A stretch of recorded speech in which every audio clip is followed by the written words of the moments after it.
Thank you. Ms. Miller from Illinois. Thank you, Chairman, and thank you to our witnesses for being here today. Just to set the record straight, Republicans support common sense policies that reduce regulations while keeping our workplace environment safe. Our mission is to protect workers, not just from hazards, but also from the crushing weight of Washington's failed bureaucratic overreach. Time and again, we've seen top-down mandates that negatively impact job creation and workers across the country.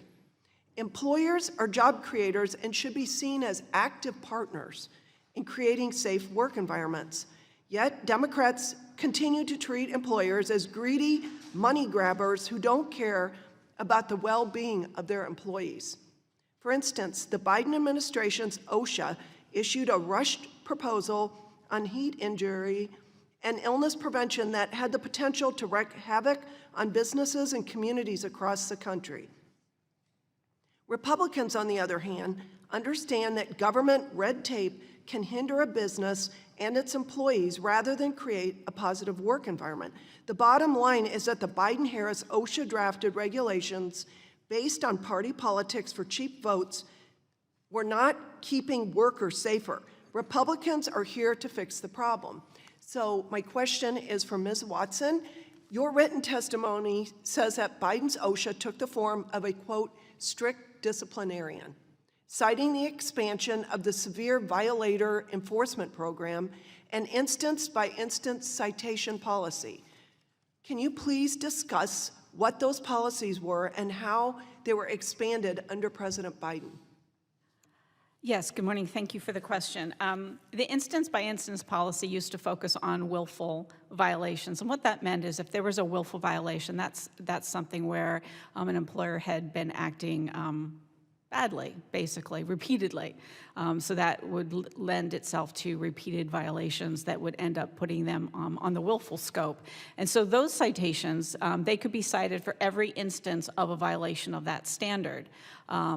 The problem is that with the expansion, it's focused on the instance by instance now also includes record keeping. So let's say, for example, an employer doesn't fill in their 300 logs, the OSHA logs that they're supposed to complete, and maybe they don't check a box, and maybe they miss that box every single time they fill out that form.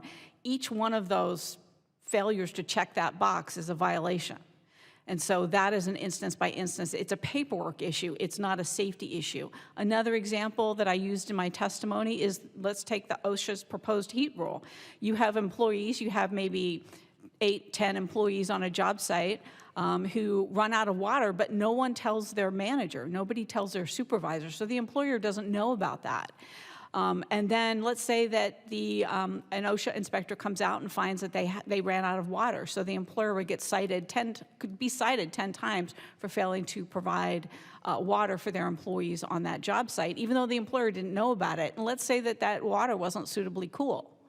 And so that could be another element of another instance by instance violation. And while those failure to provide water is a safety issue, if the employer didn't know about it and nobody told the employer that they were out of water, then obviously that's a problem, and the employee should have been able to tell the employer. But the fact is that, and they can litigate that, certainly, they have that ability to go and do that. But in that instance, in that situation, they could be subject to up to 20. If you have 10 employees, for each time that they violated those requirements, it's per employee, and that is problematic. I think the record keeping is really problematic because it's a paperwork thing. The paperwork violations do nothing to help and improve safety.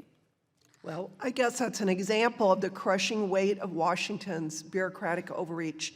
Mr. Parson, the Biden administration released its proposed heat standard in July of 2024, but this rule was just a mandate designed to appease climate change activists. The proposed rule fails to account for the vastly differing climates in different parts of the country. And so how would this proposed rule negatively impact your business? Yeah, we talked about that a little bit earlier. I think definitely more administrative need and more costly goods to produce.